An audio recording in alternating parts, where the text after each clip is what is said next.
انکار حدیث پیدا ہوا، آپ کیا سمجھتے ہیں کہ ایسے ہی ٹھنڈے پیٹوں انہوں نے اس فکر کو عام کیا؟ نہیں، ایسے ایسے شکوک اور شبہات لائے ہیں. میں ابھی انشاءاللہ مختصراً اس کا بھی میں آپ کو ایک نمونہ پیش کروں گا. بس انہوں نے باقاعدہ قرآن کریم کے اوپر ریسرچ کیا، قرآن کریم سے محبت کے دعوے کیے، قرآن کریم کے نام پر ادارے بنائے، قرآن کریم سے لوگوں سے کچھ قرآن کے درس قرآن شروع کیے، تفسیر قرآن شروع کیے، اور ان تفسیروں کے نام پر محبت قرآن، عشق قرآن اور محبت اور الفت قرآن اور خدام القرآن اور خدام قرآن کریم کے خادمین کے نام پر باقاعدہ ادارے بنائے کہ ہمیں قرآن سے محبت ہے، قرآن سے عشق. قرآن کی ایسی تعریفیں کی گئیں الامہ والحفیظ کہ اللہ کے رسول صلی اللہ علیہ وسلم نے بھی وہ تعریف نہیں کی ہوگی.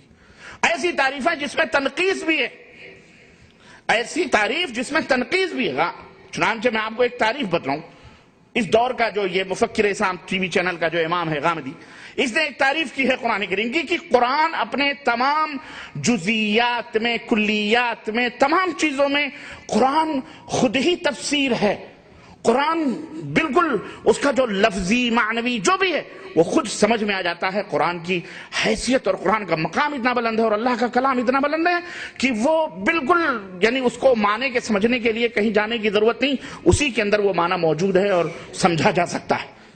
یہ تو ایسے ہوا کہ کسی تیلیا پہلوان کو، بیچارے کو، کمزور آدمی کو میں مثال دے رہا ہوں، نعوذ باللہ، جبکہ میں بتاؤں گا کہ قرآن کو سمجھنا کیسے ہے اور احادیث کیا ہے وہ میں بتاتا ہوں. لیکن یہ ایسے ہی ہے جسے کسی شخص کو پیڑ پر چڑھا دیا جائے، جو شخص بہرحال پیڑ پر چڑھنے کے قابل نہیں ہے، لیکن اس کے بارے میں تعبیر ایسی کی جائے یہ وہ شخص ہیں جو ہمالیہ پر چڑھ سکتے ہیں، ہمالیہ سے کود سکتے ہیں، ہمالیہ سے چھلانگ لگا سکتے ہیں، ہمالیہ کے اوپر سے یہ جو ہے جو بھی چاہیں آپ وہاں سے دوڑ کر کے آ سکتے ہیں، پھر چڑھ سکتے ہیں، پھر آ سکتے ہیں، پھر چڑھ سکتے ہیں.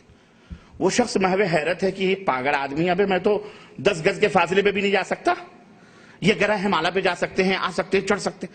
اب اس تعریف میں کیا جائے، چلو بھائی کود جاؤ، نمونہ. اب اس کو دوڑانے لگے زبردستی اس کو، غریب کو. اس کا حال کیا ہوگا؟ اس کے ہڈیوں کا پکچر نکل جائے گا جناب، پنچر ہو جائے گا، وہ ختم ہو جائے گا. یہی حال ہوگا اس کا، اس آدمی کا، مر جائے گا. یہی حال قرآن کے ساتھ کیا گیا. تعریفیں کی گئیں قرآن کو خوب، اس میں کوئی شک نہیں، کوئی قرآن کی تعریف سے جلتا نہیں.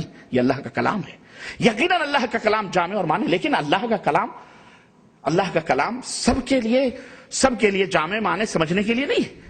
ہاں، ایک بادشاہ ہے، بادشاہ نے ایک حکم جاری کیا. اس حکم نامے کو جو اس کا وزیر ہے وہ زیادہ سمجھے گا یا سڑک پر ریڑھی لگانے والے، سڑک پر رکشہ چلانے والے بیچارے عوام سمجھیں گے، جھاڑو مارنے والا سمجھے گا؟ کون سمجھے گا؟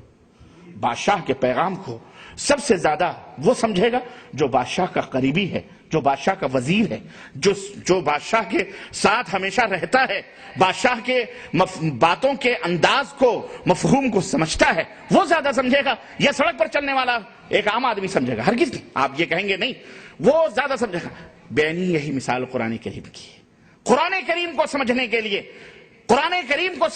لیے ہمیں مدینے والے کا مزاج لینا پڑے گا. قرآن کریم کو سمجھنے کے لیے ہمیں محمد الرسول اللہ صلی اللہ علیہ وسلم کی تشریح کی ضرورت پڑے گی. در یتیم کو دیکھنا پڑے گا. ہر ایرو گیرو نتو خیرو جمن سبراتی دعویٰ کرے میں قرآن کو سمجھوں گا، میں ہی مطلب نکالوں گا، جنہیں الف کلام لٹھا بھی نہیں معلوم ہے. یہ 2 دن کا مولوی، یہ کب کا آیا؟ یہ پرویز احمد، یہ گورنمنٹ کی نوکری کرتا تھا، مودودی کی کتابیں پڑھ کر کے، اور پھر اسلم جیراج پوری کے فراہی جو ہے کیا کہتے ہیں افکار سے متاثر ہو کر کے، اور پھر جا کر کے یہ چند کتابیں گورنمنٹ کی نوکری پڑھتے تناسانی کے لیے انہوں نے دین کی خود ہی تعبیرات شروع کر دی. نہ، اسلام بازیچے اطفال نہیں ہے. اسلام ایک ابدی پیغام ہے اللہ عز و جل کا، جو مالک الملک ہے. اس پیغام کو سمجھنے کے لیے ہمیں حضرت محمد الرسول اللہ صلی اللہ علیہ وسلم کا محتاج ہونا پڑے گا، اور یہی